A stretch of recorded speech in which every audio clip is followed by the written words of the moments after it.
കൃഷ്ണ ഗുരുവായൂരപ്പ ശരണം. പൊന്നുണ്ണിക്കണ്ണൻ്റെ ഉഷപൂജ അലങ്കാരം രാവിലെ 4 മണിയോടുകൂടി മലർ നിവേദ്യം കഴിഞ്ഞ് ശ്രീകോവിലിൽ നട തുറന്നു.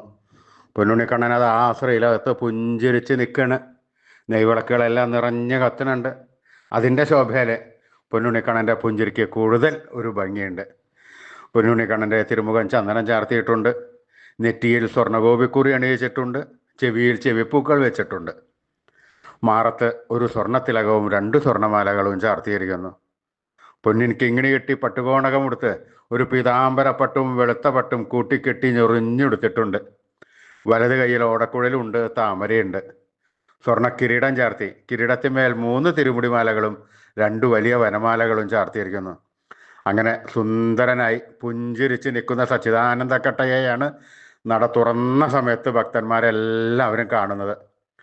അത് കണ്ടതോടുകൂടി ഭക്തന്മാർക്കെല്ലാവർക്കും സന്തോഷത്തിൽ ആറാടി ആ പൊന്നുണ്ണി കണ്ണൻ്റെ തിരുനാമങ്ങളും ചൊല്ലി കണ്ണൻ്റെ അടുത്തേക്ക് അതാ ഓടി ഓടി ഓടി ഓടി ഓടി പോണു. ആ സോപാനപ്പടിയിൽ നിന്ന് കണ്ണനെ കൺകുളിർക്ക കണ്ട് ആ കണ്ണൻ്റെ തൃക്കാൽക്കൽ വീണ് നമസ്കരിക്കണോ, പ്രാർത്ഥിക്കണോ. കണ്ണൻ്റെ അനുഗ്രഹം അവർക്കെല്ലാവർക്കും ഉണ്ടാവണം.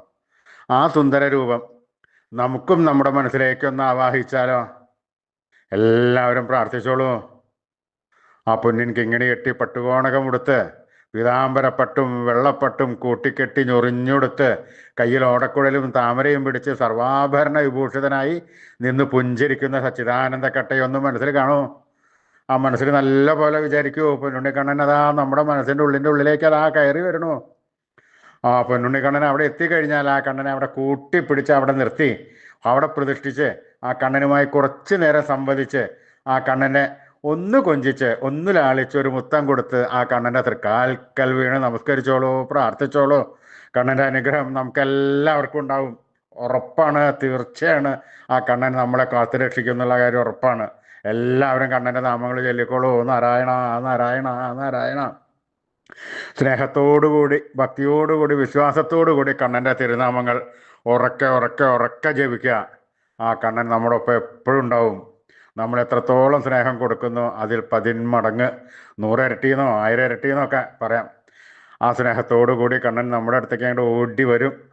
എന്നിട്ട് നമ്മുടെ ഒക്കത്തൊക്കെ ഒന്ന് ചാടി കയറി നമുക്കൊരു മുത്തം തന്ന് വേണ്ട സമയത്ത് വേണ്ടതെല്ലാം വാരി കോരി തന്ന് കണ്ണൻ നമ്മളെ അനുഗ്രഹിക്കും. എല്ലാവരും സ്നേഹത്തോടു കൂടി വിളിച്ചോളൂ കണ്ണനെ. നാരായണ നാരായണ നാരായണ നാരായണ. കൃഷ്ണായ വാസുദേവായ ഹരേ പരമാത്മനെ പ്രണതക്ലേശനാശായ ഗോവിന്ദായ നമോ നമഃ. കൃഷ്ണായ വാസുദേവായ ഹരേ പരമാത്മനെ പ്രണതക്ലേശനാശായ ഗോവിന്ദായ നമോ നമഃ. കൃഷ്ണായ വാസുദേവായ ഹരേ പരമാത്മനെ പ്രണതക്ലേശനാശായ ഗോവിന്ദായ നമോ നമഃ.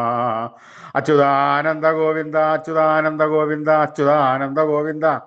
ഈ നാമത്രയ മന്ത്രം എല്ലാവരും ദിവസേന ചെല്ല. നിത്യവും ഇത് ഉപാസിച്ചു കഴിഞ്ഞാൽ നമുക്ക് ആരോഗ്യ സൗഖ്യം, സർവസമ്പൽ സമൃദ്ധി, സർവ ഐശ്വര്യം, സന്തതി പരമ്പരകൾക്കെല്ലാം ശ്രേയസ് ഉണ്ടാവുന്നതാണ്.